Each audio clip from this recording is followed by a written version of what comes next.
en la cual podías sostenerte, sino que te despojaste de sí mismo, tomando forma de siervo, y en condición de hombre te hiciste obediente hasta la muerte, y muerte de cruz. Y esa muerte de cruz nos concede la justificación, la salvación. Todo de ti, Señor, es manifestación de tu gracia, de tu misericordia. Ya que nosotros, Señor, sabemos que tú no nos pagas conforme al merecimiento de nuestros hechos, sino que al pasar por alto estas cosas, tienes paciencia, derramas tu gracia. Bendigo tu nombre en esta hora, Padre Celestial, por haber enviado a tu Hijo a morir en la cruz del Calvario y por haber derramado tu gracia sobre nosotros. Esa gracia nos ha alcanzado. Permite que en esta noche lo que vamos a aprender de tu palabra nos edifique. Señor, que aquellas cosas humanas que el predicador va a decir, tú preserves la mente y el corazón de mis hermanos, porque el predicador sabe, Señor, que es imperfecto y que las palabras son demasiado limitadas para expresar tu grandeza. Así que transmite tú el mensaje a través de tu espíritu. Tú transmite la enseñanza, porque tú eres nuestro maestro por excelencia, a través de tu espíritu, en el nombre de Jesús. Amén. Gloria al Señor. Continuamos con renovando el alma. Estamos viendo ejercicios para la faceta intelectual.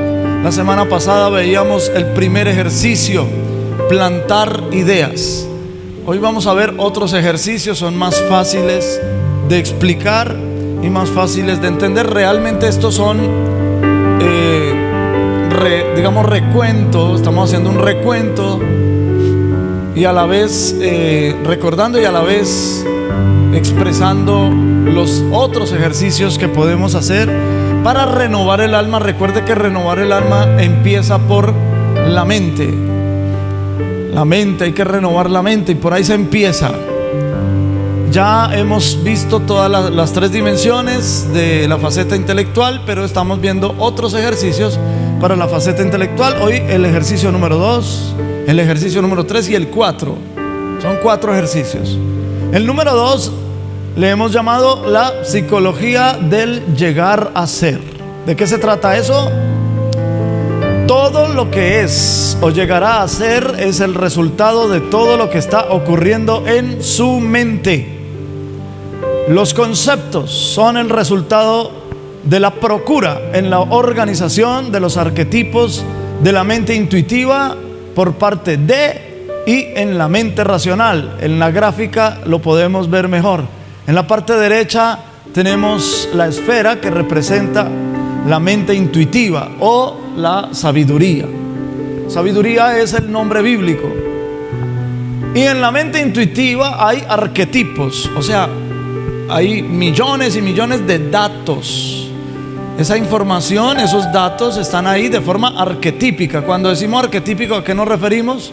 Nos referimos a que son datos simbólicos. Mientras que la mente racional, ahí se conceptualiza. Todos esos arquetipos se van conceptualizando y se van organizando. La organización ocurre en la mente racional, lo simbólico en la mente intuitiva. Entonces, en ese interactuar de la mente intuitiva con la mente racional, una vez que se conceptualiza lo que somos nosotros y el concepto que tengamos de nosotros mismos es lo que nosotros realmente vivimos. El concepto que usted tenga de sí mismo es la suma y el resultado total de toda la información que siempre ha tomado sobre sí mismo y aceptada como cierta. Todos los datos que usted ha acumulado en su mente intuitiva que ha pasado a su mente racional y que ha conceptualizado, y esos conceptos de sí mismo vienen a ser el resultado, la suma, la operación de todo lo que ha pasado desde su mente intuitiva a su mente racional, y usted lo ha creído como cierto. Desde que usted y yo éramos niños, dependiendo de los datos que nos daban a nosotros, por ejemplo, si decía, usted es varón, no llore, por ejemplo, ¿no? Entonces esto iba trayendo datos a nuestra mente, y la mente racional lo iba a conceptualizar. Ay, yo soy un varón, entonces yo no puedo llorar, por ejemplo, ¿no? Ese es por poner un ejemplo.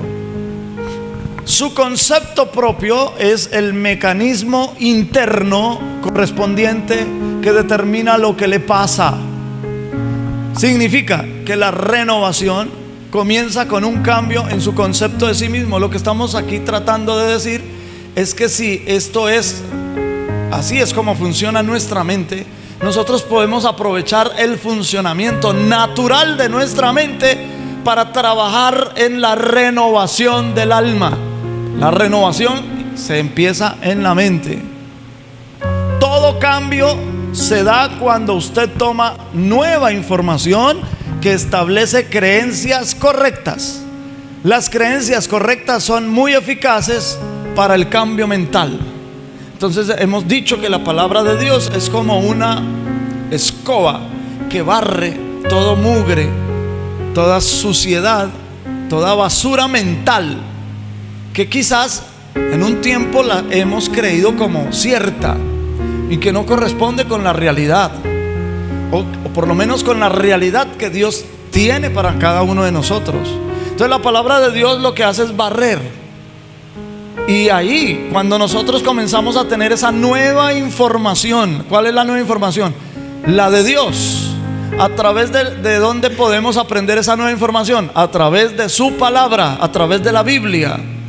En la Biblia encontramos esa nueva información. No solo es información correcta, sino que es verdadera. Usted dirá, bueno, lo correcto siempre es verdadero. No, no siempre. Lo correcto o lo incorrecto tiene que ver más bien con la cultura. ¿Sí? Por ejemplo, si tú te vas para algunas tribus que todavía son bien nómadas aquí de Colombia, tribus indígenas en donde las indias no se cubren su dorso, ¿sí me van a entender? Su cuerpo, su pecho. De pronto usan taparrabos y ya no más, y para ellos es correcto. Nosotros por nuestra cultura diremos no, pues no es como muy correcto que anden así. ¿Me estoy dando a entender?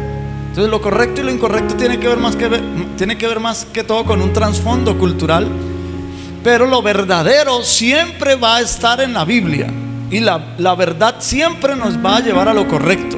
No siempre lo correcto nos llevará a la verdad, porque como dije, en algunas partes lo correcto es incorrecto en otra parte, ¿verdad? Pero la verdad siempre nos va a llevar a hacer las cosas correctas. Entonces tenemos que empezar a traer nueva información a nuestra mente, información de la palabra de Dios, información que es la verdad, y esa verdad nos llevará a lo correcto, siempre nos llevará a hacer lo correcto, ¿verdad?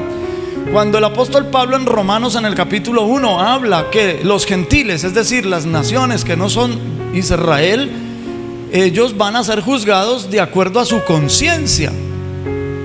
Si hicieron, de acuerdo a su conciencia, si hicieron lo correcto o no, y de acuerdo a las normas establecidas de su comunidad. Entonces, comunidades muy antiguas que nunca jamás les hablaron del único Dios verdadero, del Dios de la Biblia, que ni siquiera sabían que hay Biblia. ¿Cómo Dios va a juzgar a esas personas? Por su conciencia, dice Pablo en Romanos capítulo 1 y capítulo 2. Porque dice Pablo que Dios puso la ley, Dios puso su ley en el corazón de todos los hombres, en el corazón. O sea que uno por allá adentro sabe cuando algo es correcto o es incorrecto.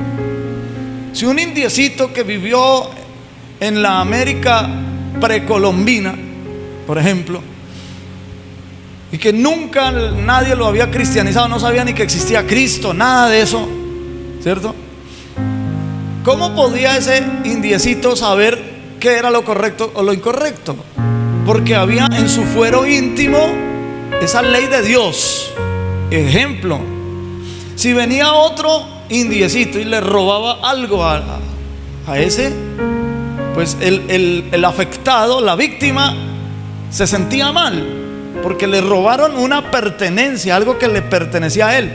Vamos a suponer que de pronto le robó la mujer, un indiecito le robó la mujer a otro indiecito, se la llevó. Entonces el afectado se siente mal. La pregunta que él debe hacerse es: ¿por qué me siento mal? Porque se me llevaron algo.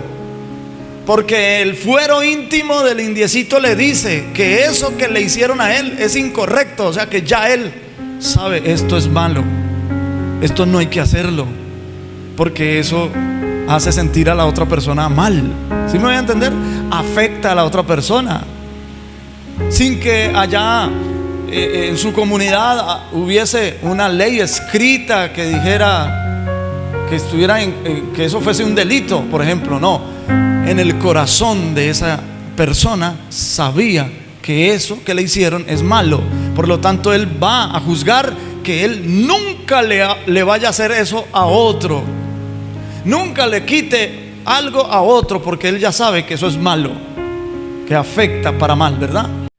Las creencias incorrectas son muy difíciles de cambiar porque las defendemos con fuerza, pero para que la nueva información establezca nuevas creencias, estas deben ser presentadas con suficientes argumentos y evidencias razonables para que los conceptos puedan ser transformados por las creencias correctas. Creencias incorrectas. Ejemplo, la leyenda de Robin Hood. Aquí ya lo hemos dicho, la leyenda de Robin Hood. Robin Hood le robaba a los ricos para darle a los pobres. Entonces los pobres juzgan esa acción como algo correcto, ¿sí? Pero la verdad, en la verdad de Dios, eso es incorrecto. O sea, si vas a favorecer a alguien más, hazlo, pero sin quitarle nada a nadie, ¿sí? Sin quitarle, así digamos que la persona considere que el rico merezca ser robado. No, ninguno, hermano, ninguno merece eso. Ninguno merece eso. Se estaría cometiendo una injusticia. Pero claro, esas cosas se defienden, y se defienden con fuerza. Y así, por poner ese ejemplo, pero hay muchas cosas en nosotros, hermanos, que nosotros consideramos como correctas, pero nosotros, no Dios.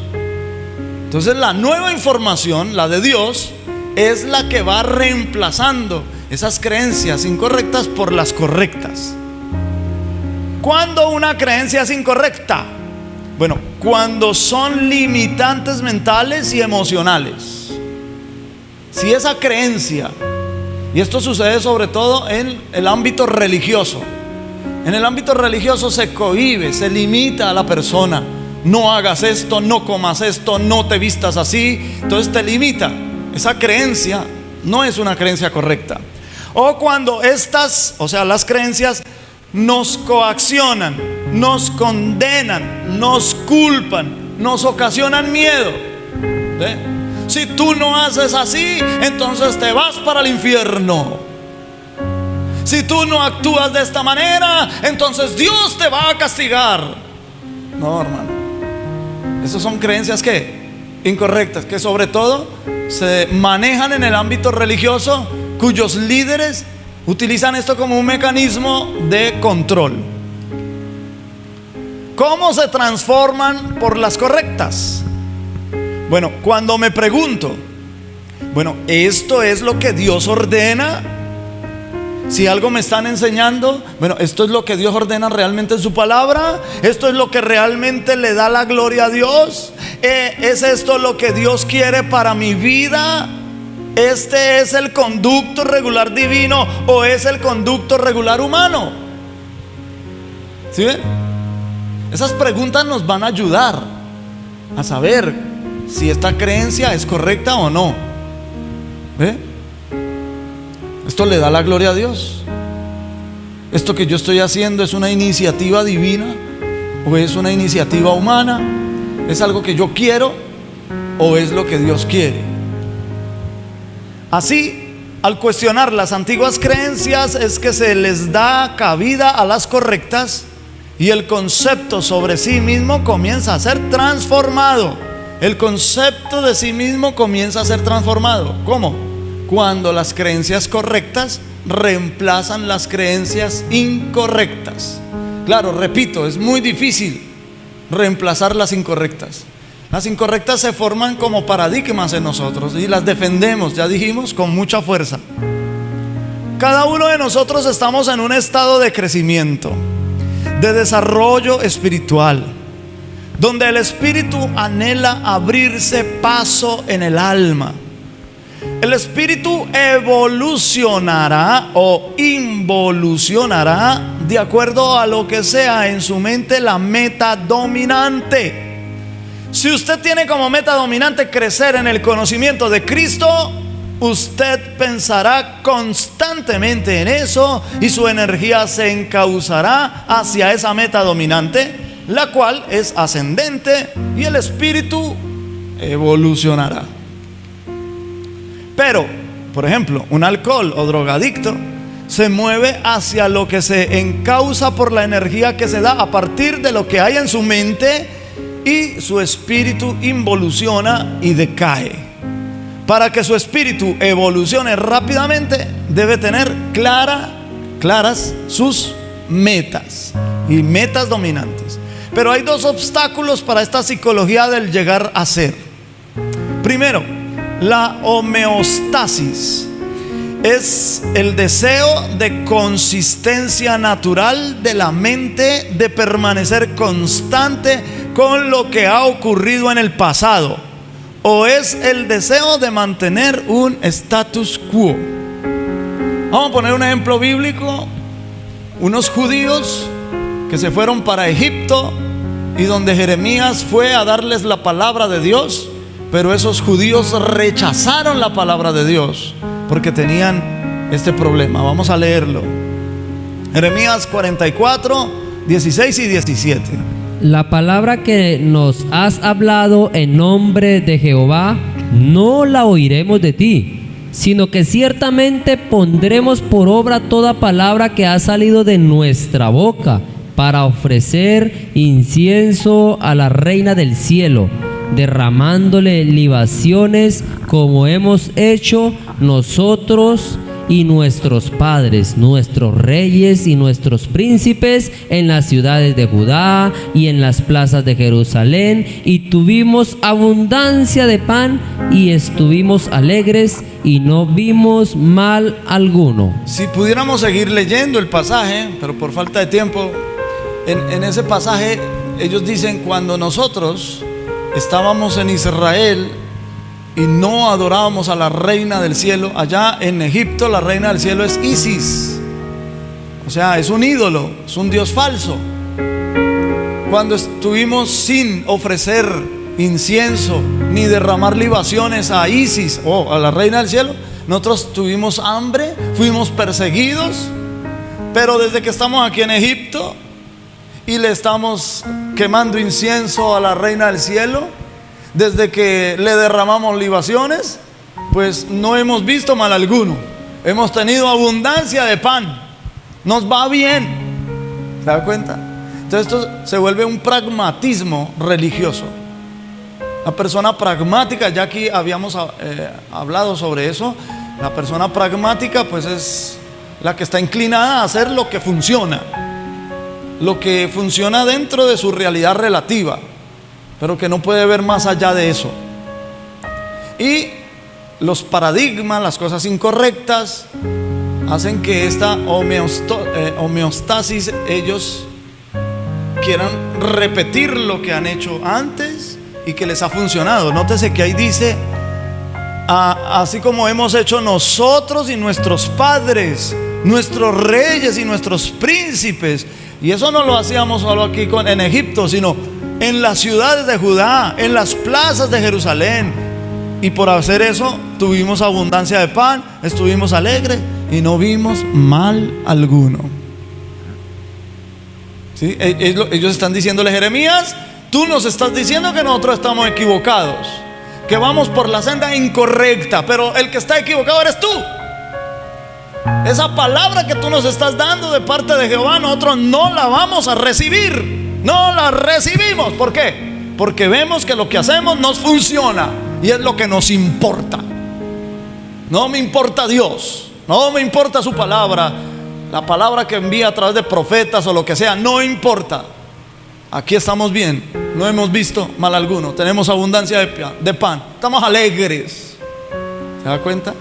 Entonces a veces nosotros confundimos las cosas que funcionan y las juzgamos como correctas, porque hay tranquilidad en la mente. Y el otro peligro, el otro enemigo de la psicología del llegar a ser es la psicoesclerosis, que es una actitud rígida ante las cosas. La psicoesclerosis vendría provocada por el hábito de pensar de una manera mundana, sencilla o perezosa. El endurecimiento de la actitud. Las personas con este obstáculo mental desarrollan las ideas fijas, y las ideas fijas llevan a la rigidez y a la renuencia al cambio y a la renovación. Una persona, así sea cristiana, se va a mostrar renuente. No quiero cambiar, así como estoy bien, así como estoy cómodo, que nadie me diga qué tengo que hacer. Yo voy porque creo en Dios y yo creo a mi manera. Y esa forma de yo creer a mi manera, yo la juzgo como correcta. ¿Sí ven? Y tengo esas ideas fijas. Y así pasará la vida.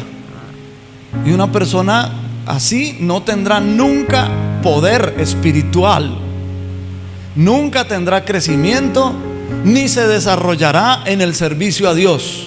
Hermanos, algún día vamos a ser llamados al tribunal de Cristo, donde serán juzgadas las cosas.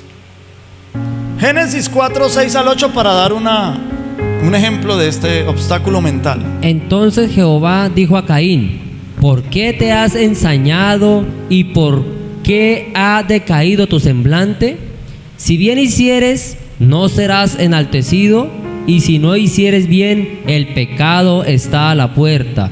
Con todo esto, a ti será su deseo, y tú te enseñorearás de él. Y dijo Caín a su hermano Abel: salgamos al campo. Y aconteció que estando ellos en el campo, Caín se levantó contra su hermano Abel y lo mató. Nótese que ahí Caín, desde que él ve que Dios aprueba, o mejor, se agrada de la ofrenda de su hermano, inmediatamente él decayó, ¿sí? Inmediatamente se endureció y sus ideas eran rígidas, a pesar de que Dios le advierte y le dice: ¿qué piensas hacer? ¿Acaso tú no sabes que si tú estás haciendo bien, cuál es el problema? Y además, aunque yo haya mostrado favor hacia la ofrenda de tu hermano Abel, tú debes entender que tú eres el primogénito, tú eres el mayor, tu hermano está sujeto a ti. Pero ni aún eso sirvió. Su idea estaba fija, estaba endurecido, estaba rígido. Quería matar a su hermano y lo mató. Ahí dice: y aconteció que estando ellos en el campo, Caín se levantó contra su hermano Abel y lo mató. Ejercicio número 3. Los dos grandes poderes. Esto es muy hermoso. Vamos a ver si lo podemos decir de forma sencilla. El primer poder es el poder del amor. Aquí ya hemos hablado un poquito de eso. Todo lo que hacemos es para conseguir amor o compensar la falta de él. No obstante, el ser humano fue creado originalmente para amar, para dar amor. La lucha del ser humano por conseguir amor es el resultado del pecado, ¿cierto? Originalmente fuimos creados para dar amor, no para recibirlo. Pero por causa del pecado, pues ahora nosotros somos carentes de amor. Y todo lo que hacemos es tratar de ganar amor de los demás. Entonces, para yo caerle bien a los demás, entonces yo adopto cierta conducta, ¿cierto? Porque deseo que ellos me aprecien. Quiero ganar el aprecio de los otros. ¿Sí ven? Cuando originalmente nosotros no fuimos así. Cuando nosotros nos renovamos, vamos renovando el alma, entendemos que yo fui creado para dar amor. Aunque los demás rechacen mi amor, yo lo doy. ¿Sí? Fui creado para eso. Esto es muy importante, hermanos. Cuando invertimos las cosas, es decir, pues están invertidas por causa del pecado, pero cuando volvemos a revertir la cosa, que es volverla a su estado original, entonces nosotros encontramos felicidad. El poder del amor radica en que el hombre decida amar, que el hombre ame. Cuando el hombre ama, las leyes espirituales trabajarán a su favor. ¿Cuáles son las leyes espirituales? Aquí, la primera entrega de Renovando el Alma, así fue que empezamos Renovando el Alma, hablando de las leyes espirituales, que son leyes universales. Funcionan, hermano, funcionan, 100% funcionan. Aunque yo no las entienda, aunque yo no crea en ellas, ellas funcionan. Y cuando el ser humano rescata su esencia original y trabaja conforme a su esencia original, hermanos, mire, esas leyes comienzan a moverse a favor de nosotros. A favor de nosotros. Lo que pasa es que nosotros somos orgullosos y somos endurecidos y no queremos amar. Vea, vamos a recordar esas leyes. La ley del control. ¿Qué dice la ley del control? Que uno se siente bien o mal consigo mismo hasta el grado en que siente que está o no en control de su propia vida. Cuando tú sientes que tienes control de tu vida, entonces te sientes bien consigo mismo. Cuando tú sientes que pierdes el control de tu vida, entonces te sientes mal contigo mismo. Uno se siente bien o mal consigo mismo hasta el grado en que siente que está o no en control de su propia vida. Cuando uno ama, cuando uno tiene la capacidad de dar amor, no hay ningún control más poderoso, autocontrol en uno, que ese. Usted tiene las riendas de su vida.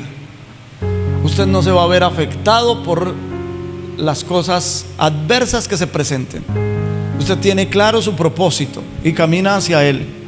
El autocontrol no tiene que ver con una manifestación del fruto del Espíritu Santo, el dominio propio. El dominio propio, pero aquí es la ley del control, no de autocontrol. La ley del control. Usted decide controlar las cosas. El autocontrol es una rienda que el Espíritu Santo produce en nosotros, ¿no? Autocontrolarnos a nosotros mismos, controlar las cosas de la vida. Pero tenemos que empezar por eso, por el amor. Por eso es el primer poder que hay. Otra ley, la ley de la causa y efecto, que lo que siembres cosechas. Entonces tú siembras falta de perdón, vas a recibir falta de perdón. Pero tú siembras amor, ¿qué vas a recibir? Amor. La ley de la atracción, que toda la energía está en un estado de constante vibración y la radiación hace que todo vibre hacia afuera. Entonces lo que hay por dentro, eso vibra hacia afuera. Eso vibra hacia afuera, es lo que tú das. O sea, que cuando una persona no decide amar, pues uno no le puede pedir peras al olmo. ¿Qué es lo que vibra dentro de él hacia afuera?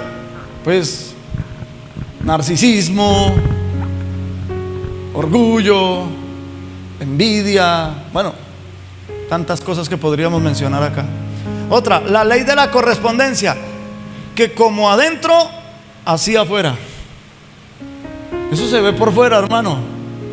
Una persona que ama, una persona que es bondadosa, una persona que es misericordiosa, eso se le ve por fuera, es su conducta. Porque lo que uno está, lo que sucede dentro de uno, eso se ve por fuera. Lo que decía el proverbista, que el corazón alegre hermosea el rostro y que el corazón decaído seca los huesos. Hasta se enferma uno. La ley de la expectativa, que lo que se espera se consigue. No se consigue lo que se quiere, sino lo que se espera. Entonces, cuando yo hago que la ley funcione a mi favor, cuando yo espero, y lo que yo espero lo consigo, no lo que yo quiero. Es que ese es esa es la distorsión que el pecado causó en nosotros. Entonces, ¿qué es lo que queremos nosotros? Queremos éxito, queremos dinero, queremos fama, queremos reconocimiento, queremos que nos amen, queremos que nos entiendan, queremos que nos comprendan, ¿sí? Todo de allá para acá. Es lo que queremos. No. Uno va a recibir lo que uno espera. Entonces tú tienes que enfocarte hacia lo que tú esperas. Claro, no esperar cualquier cosa, esperar aquello que la palabra de Dios te ha enseñado. Otra vez, creencias correctas. De acuerdo a las creencias correctas, tú y yo debemos esperar esas cosas. Si la palabra de Dios dice: todo lo puedo en Cristo que me fortalece, yo creo que eso es verdad. Yo lo creo. Entonces yo lo debo esperar. Debo esperar que yo todo lo voy a poder en Cristo que me fortalece. ¿Sí ven? No las cosas que yo me imagine. Yo espero, entonces yo lo consigo. No, lo que tú te imagines no. Es las creencias correctas que tú tienes. La nueva información, ¿de dónde viene? De la palabra de Dios. De la palabra de Dios. Y la ley de la creencia, si lo cree con fuerza suficiente, se volverá realidad. Si lo crees, nosotros contaminamos la fe. Nosotros le ponemos peros a la fe. Incluso la profecía, eso aquí lo hemos enseñado también. La profecía, cuando viene al profeta, esa palabra viene clara, transparente, diáfana, pura. Pero cuando la palabra sale ya por la boca del profeta, ya va contaminada. Porque el profeta le añade emociones de él, le añade ideas de él. Eso le pasó a Moisés. Dios le dijo: háblale a la roca. Y lo que hizo fue golpear la roca. Y antes de golpear la roca, puso a regañar el pueblo. ¿Se da cuenta? El gran profeta de Israel. Eso es lo que pasa. Pero si lo cree con fuerza suficiente, se volverá realidad. De lo contrario, mire, cuando uno no ama, cuando uno no hace que esas leyes, porque el amor es lo que activa las leyes espirituales, entonces va a venir lo contrario. ¿Qué es lo contrario? La ley del accidente. La ley del accidente dice que fallar en planear es planear fallar. Y esa ley del accidente trabajará en su contra. ¿Sí ven? Fallar en planear es planear fallar. Yo tengo que planear las cosas, tengo que planearlas de acuerdo a la palabra de Dios. Ya hicimos unas preguntas ahí. ¿Esto le agrada a Dios? ¿Esto es lo que Dios quiere para mí? ¿Esto le da la gloria a Dios o no le da la gloria a Dios? ¿Ve? Tenemos que concatenar todas estas cosas. El segundo poder, porque el primero es el poder del amor, el segundo es el poder de la sugestión. En esto quiero que ustedes presten atención. Comienza a funcionar en nosotros casi desde el momento en que nacemos. Significa que cada pensamiento que se tiene, todo lo que se escucha, lo que se ve, se prueba, se huele, se toca, nos afecta de cualquier forma, positiva o negativamente, y tiene un efecto sobre la personalidad. Lo resumimos así: todo cuenta. Todo cuenta. Las cosas que decimos, las cosas que pensamos, las cosas que no decimos y nos guardamos, todo cuenta. Todo cuenta. Y esto tiene efectos en nuestra personalidad. Miren esto. En especial cuando somos adultos, todo cuenta. El adulto promedio ve de 20 a 25 horas las redes sociales a la semana. La firma de investigación con sede en Londres, la Global Web Index, no sé si lo pronuncié bien, analizó datos de 45 de los mercados de internet más grandes del mundo y estimó que el tiempo que cada persona dedica a los sitios o aplicaciones de redes sociales pasó de unos 90 minutos por día en el 2012 a 183 minutos, es decir, más de 3 horas en los primeros 3 meses del 2023. Pero existen grandes variaciones de uso a nivel regional y nacional. En América Latina, por ejemplo, donde están los mayores usuarios de redes sociales del mundo, la medida de tiempo de pantalla diario es de 212 minutos, es decir, 3 horas 53 minutos, casi las 4 horas. Colombia está en el podio de los más enganchados a las redes sociales con 216 minutos, es decir, 3 horas y 6 minutos. Perdón, ahí está mal, creo que son 4 horas. 4 horas, 6 minutos diarios de promedio, respectivamente, para un total de 25.2 horas semanales. Ahí pegados, los colombianos. ¿Qué es lo que estamos trayendo a nuestra mente? Ahí hay una variedad de cosas. Hay desde las cosas más absurdas, desde las cosas más chistosas, como de las cosas más tenebrosas. También uno ve cosas terribles ahí. El otro día un compañero de trabajo, de trabajo secular, y eso fue como en el 2014, que yo me fui a trabajar unos meses a Bogotá, en lo secular. Y ahí hay un compañero que él tenía una página, no sé qué era, donde veía puros videos de muertes, ejecuciones en vivo. Y que ejecuciones que hacían, por ejemplo, los carteles de Sinaloa en México, y cómo amarraban a las personas, los despojaban de la ropa, los amarraban y prendían una motosierra y le pasaban la motosierra por la garganta, y en vivo eso queda grabado, y al hombre le gustaba ver eso. Y me mostraba, yo decía, no me muestre eso. Mi esposa a veces me muestra noticias. Mi esposa no ve eso, sino que a veces salen noticias. Aquí, un accidente de una señora en una moto, entonces toman la foto y ahí está. Y ella me muestra y yo, no me muestre eso, no me gusta. Y ese muchacho le gustaba ver eso, hermano, y le botaba tiempo a ver esos videos. Entonces pasan las cosas más horripilantes, las más ridículas, las más absurdas, las más tontas, las más chistosas. Eso ahí hay una variedad de todo. En TikTok, por ejemplo, son videos muy corticos y la gente pasa y y encuentra cosas ahí de todo, hasta vulgaridades se encuentran. Y eso es lo que más tiempo le estamos dando. Imagínense que en una semana se están invirtiendo más de 25 horas a la semana. O sea, de los 7 días de la semana, un día es para ver redes sociales. Un día de 25 horas. ¿Cómo te parece?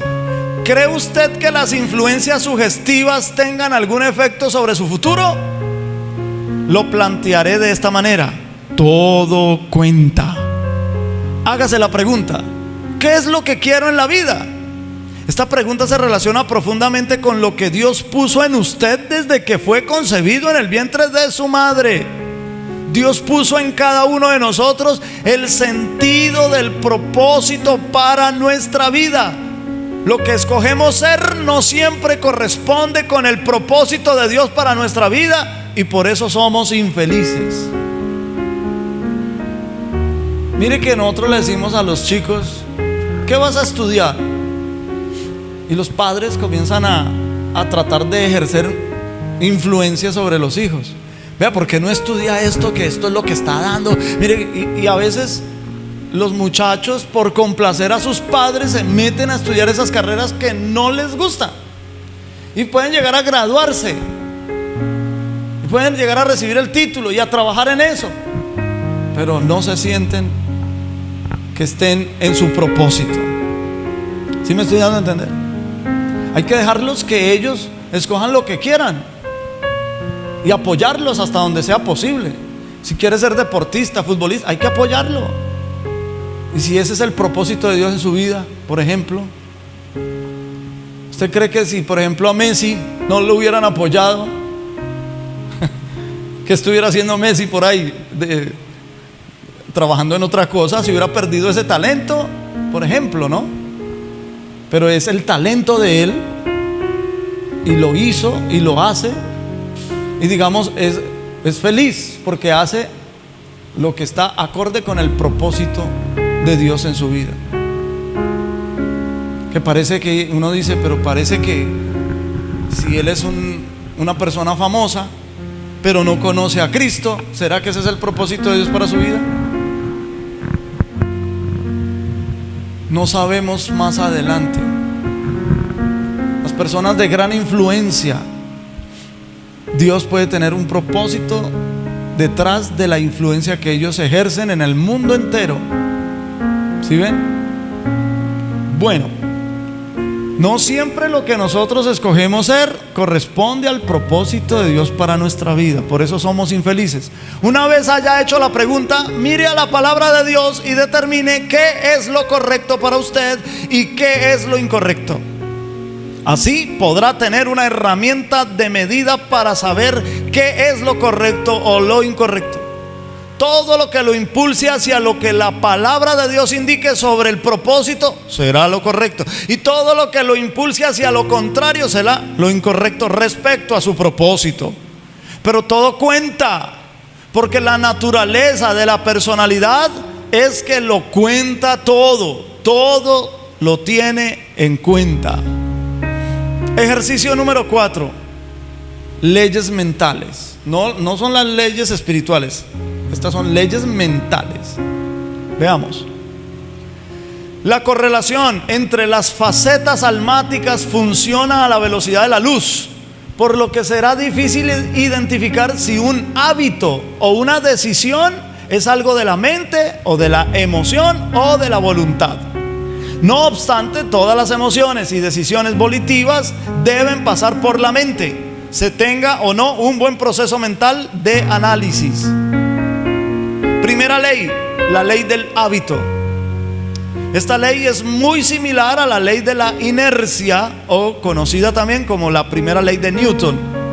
Esta ley postula, por tanto, que un cuerpo no puede cambiar por sí solo su estado inicial, ya sea en reposo o en movimiento rectilíneo uniforme, a menos que se aplique una fuerza o una serie de fuerzas cuya resultante no sea nula. Entonces, la ley del hábito dice que en ausencia de una decisión específica de su parte para cambiar cierto aspecto de su vida, la tendencia natural es continuar por el mismo camino indefinidamente. Casi el 95% de lo que hacemos es por costumbre. La pregunta que debe hacerse es: ¿cuáles son sus hábitos? ¿Son de evolución espiritual o de involución? La ley de la emoción, segunda ley. Esta ley dice que todas las decisiones que tome estarán basadas en su emoción.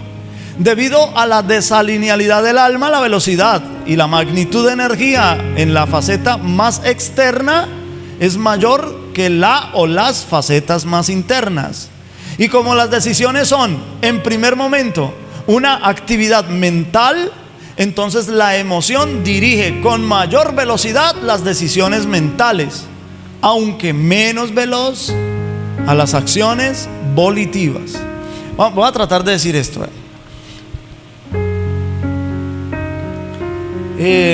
Una acción volitiva es que usted va caminando por la calle, no se dio cuenta, pisó mal, pisó un desnivel en el piso y se dobla el tobillo, ¿no? Entonces, cuando usted siente que se dobla el tobillo, usted va a tener una reacción rápida a corregir eso, a no dejarse lesionar, ¿sí? Eso es una acción volitiva y es más veloz. Una emoción no es tan veloz como la voluntad, pero la emoción es más veloz que el pensamiento. Por eso nosotros a veces decimos cosas o hacemos cosas sin pensar y después decimos: ay, ¿yo por qué dije eso? ¿O yo por qué hice eso? Porque la emoción fue más veloz que el pensamiento. Y esto es así. No, nosotros no fuimos creados así. Esto es así por causa del pecado. El pecado desalineó el alma. La emoción más fuerte domina a la emoción más débil.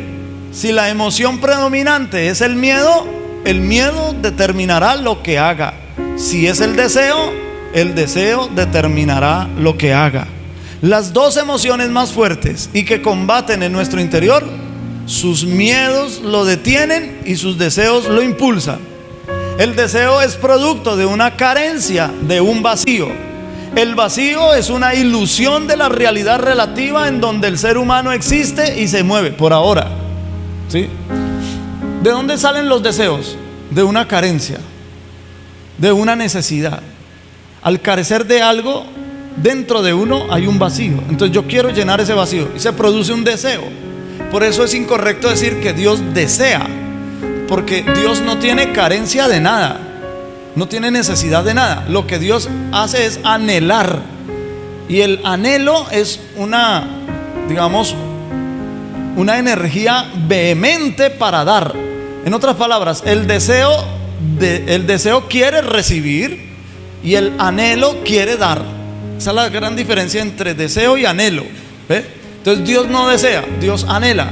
Y nosotros sí tenemos deseos constantes, a veces producidos por efectos psicológicos. La ecuación a favor del deseo es la ley de la concentración, que la semana pasada hablábamos de eso, que es pensar en lo que quiere todo el tiempo. Mantiene su mente fija en su deseo y sus miedos tendrán la tendencia a menguar. La ley de la emoción va a determinar sus acciones y sus acciones van a determinar sus resultados. Recuérdese que las emociones son subjetivas, que pertenecen al sujeto, pero si se concentra en la emoción subjetiva, logrará volverla objetiva para usted. Concentración. La ley de la expresión. Lo que está impreso en su psique de cualquier fuente y puesto en su concepto propio es expresado como parte de su personalidad y parte de su realidad. Esto es importante. Usted no cree lo que usted ve, sino que ve lo que usted cree. Lo que haya sido impreso en su mente. Si cree que Dios dirige cada aspecto de su vida, entonces verá la providencia divina en cada aspecto de su vida. Si cree que usted es el dueño absoluto de su vida y destino, entonces verá que usted estará en graves enredos y dificultades de las que será imposible de sortear. La ley de la reversibilidad. Si logra un cierto nivel de salud, de éxito, se sentirá subjetivamente como en el mismo nivel de lo que ha logrado. Entonces, claro, si cuidamos la salud, si hemos trabajado para alcanzar cierto éxito en lo que nosotros nos dedicamos, eso va a traer subjetivamente un sentimiento de ese mismo nivel que hemos logrado. Solo que cuando el ser humano alcanza cosas, se abre otros vacíos mayores que quiere seguir alcanzando otras cosas, quiere seguir explorando. Esto quiere decir que el hecho real es objetivo y produce la emoción subjetiva, que por ser subjetiva puede desaparecer en cualquier momento, pero que si cuida el hecho real objetivo, se asegura de mantener el estado de subjetividad. El hecho real de que usted ha sido redimido le da la emoción de ser un hijo de Dios. El hecho real de que Cristo, llevando las enfermedades en la cruz del Calvario, le debe dar la emoción de gozar de la salud que Él ofrece. todo en Cristo. Pero el problema es que la emoción subjetiva tiende a olvidarse del hecho porque no lo entiende. Por eso la ley de reversibilidad dice que si usted logra entender en su mente racional el hecho real objetivo, el hecho real objetivo por sí mismo puede cambiar su vida. Y también la fe puede lograr traer un estado subjetivo fijo, así sea por un momento decidido. Y ese estado subjetivo logrará manifestar un hecho real objetivo, pero hay que desearlo con fuerza. Cuando alguien ora por una persona con enfermedad y ora pensando que la sanidad llegará en cualquier momento, por lo general nada ocurrirá.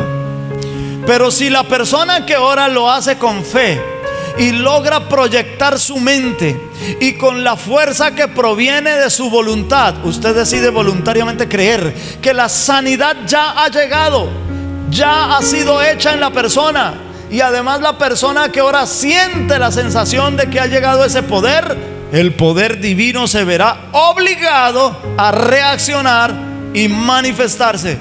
Esto realmente es sorprendente. A ver si lo trato de ilustrar. Si voy a orar por Mauricio y Mauricio tiene una enfermedad y él me dice: pastor, estoy padeciendo de esto, quiero que ore por mí. Si yo oro, si yo vengo a orar por él y no sé si Dios lo va a sanar o no lo va a sanar, estoy dejando el milagro detrás de mí. Entonces yo llego primero donde él sin saber si el milagro llega o no llega. Yo cumplo con orar, ¿sí? Pero si yo puedo tener la capacidad de creer, de concentrarme, de que cuando yo llegue a orar por Mauricio, ya el milagro, ya la sanidad llegó primero que yo. ¿Sí me voy a entender? Si yo tengo esa capacidad de creer que ya él recibió, él todavía no se da cuenta. Pero si yo concentro mi mente en la fe del poder en Dios, el poder de Dios, y creo que la sanidad llegó primero que yo, eso casi siempre va a traer el milagro. Ahí se va a ver obligado, dice ahí, el poder divino se verá obligado a manifestarlo por causa de la fe. El ejemplo bíblico de esto, creo que aquí lo tenemos, Lucas 8:43 al 46. Pero una mujer que padecía de flujo de sangre desde hacía 12 años y que había gastado en médicos todo cuanto tenía y por ninguno había podido ser curada, se le acercó por detrás y tocó el borde de su manto, y al instante se detuvo el flujo de su sangre. Entonces Jesús dijo: ¿quién es el que me ha tocado? Y negando todos, dijo Pedro y los que con él estaban: Maestro, la multitud te aprieta y oprime y dices: ¿quién es el que me ha tocado? Pero Jesús dijo: alguien me ha tocado, porque yo he conocido que ha salido poder de mí. Esta mujer, la fe de esta mujer proyectó su mente en que si tan solo ella pudiera tocar el borde del vestido de Jesús, ella no tendría necesidad ni que Jesús orara por ella o que Jesús ministrara en ella. Ella creía. O sea que ella creía, el milagro está ahí. El milagro está ahí. Yo no sé si, o sea, lo contrario sería que la mujer dijera: yo no sé si al tocar el manto tal vez pueda recibir sanidad. De pronto, ¿quién quita? Vamos a probar, vamos a intentarlo. Peor diligencia la que no se hace. No, ella no pensó así. Ella vio allá en el borde del vestido del maestro, ella vio: allá está mi milagro, allá está mi milagro. Ella ya sabía que el milagro estaba, solo ella tenía que llegar después y tocarlo.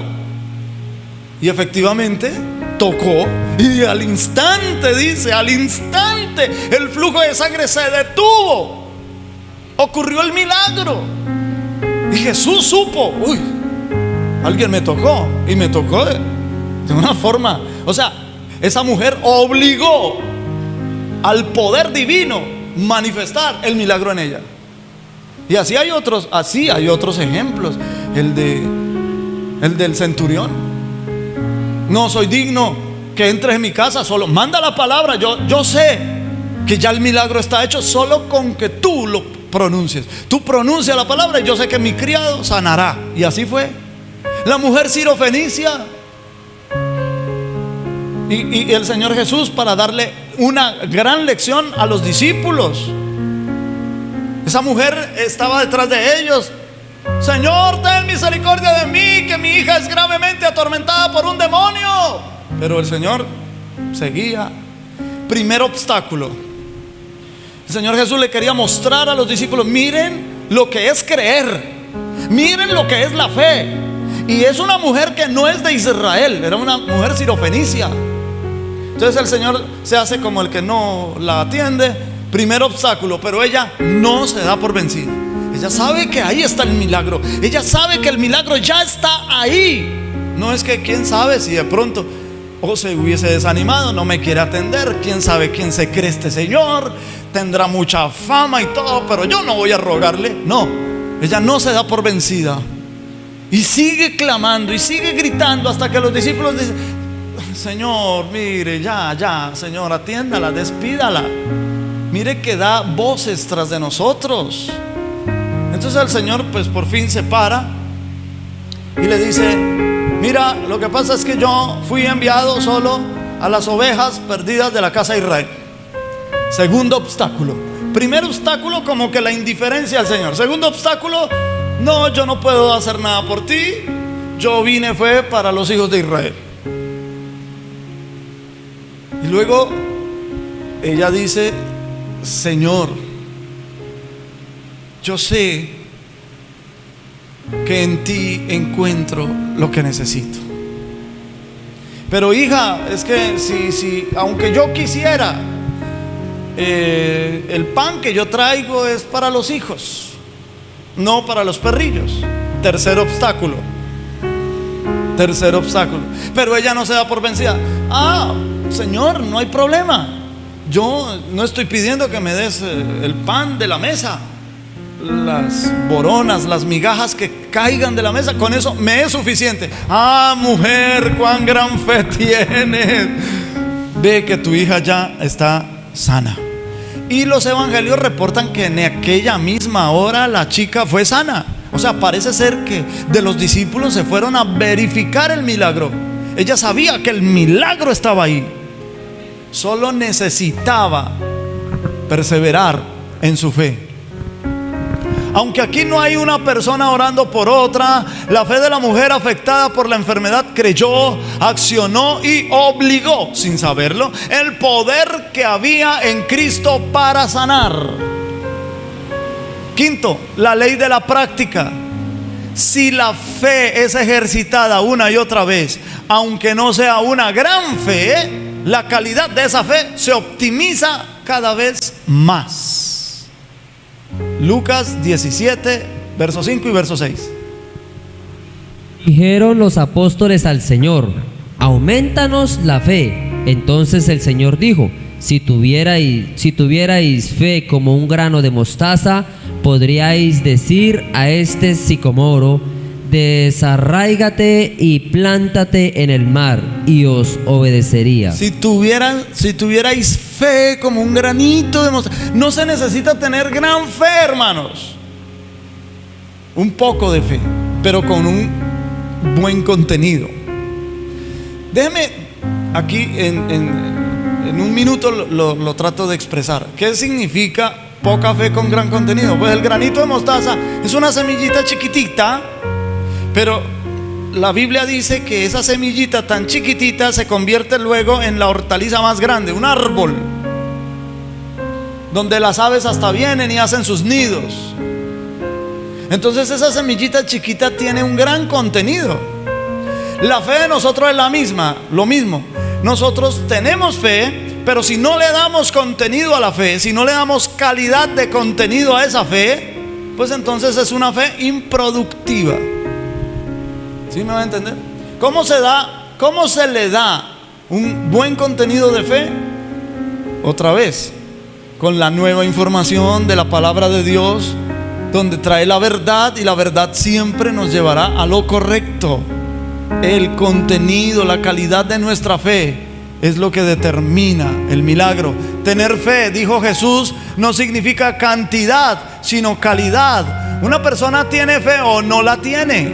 Una cantidad ínfima de fe, pero correctamente ejercitada, es suficiente para llevar a cabo tareas aparentemente imposibles.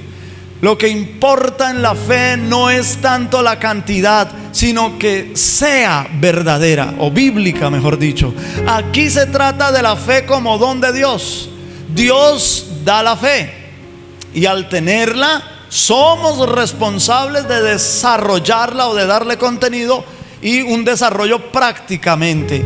Por eso dice: si tuvierais fe, vosotros, si vosotros tuvierais fe. Una gallina que tiene el cerebro tan grande como una almendra puede sentarse sobre sus huevos durante 21 días para empollarlos sin ver ningún cambio en ellos. Póngase a pensar en eso, hermanos. Solamente motivada por su instinto, hasta que finalmente nacen los pollitos. 21 días, ahí se sienta día tras día, y sigue viendo los huevos igual. Los huevos no sufren ningún cambio. Después de 15 días los huevos siguen igualitos. Los huevos no crecen, los huevos no se ponen de otro color, los huevos no se robustecen. No, ahí ella día tras día se sienta, se acomoda y empolla sus huevos, hasta que por fin ve, ¡pum!, que empiezan los pollitos a salir. Una gallina tiene el cerebro de grande como una almendra, hermanos. Ahora mire, entonces, un ser humano creado a imagen y semejanza de Dios, que tiene un cerebro que pesa 3 libras y tiene de 80 a 90 mil millones de neuronas, y tiene la capacidad de retener y recordar todo el conocimiento que recopila en su vida. Por supuesto que puede creer y tener fe suficiente para ejercitarla. ¿Quién va a decir que no? Sí, el ser humano puede tener fe. Espere desequilibrios en la faceta emocional. La próxima semana ya nos metemos con las emociones. Abandonamos la faceta intelectual por fin. Nos ha tomado 17 entregas hablar solamente del espíritu, la mente superconsciente y de la mente.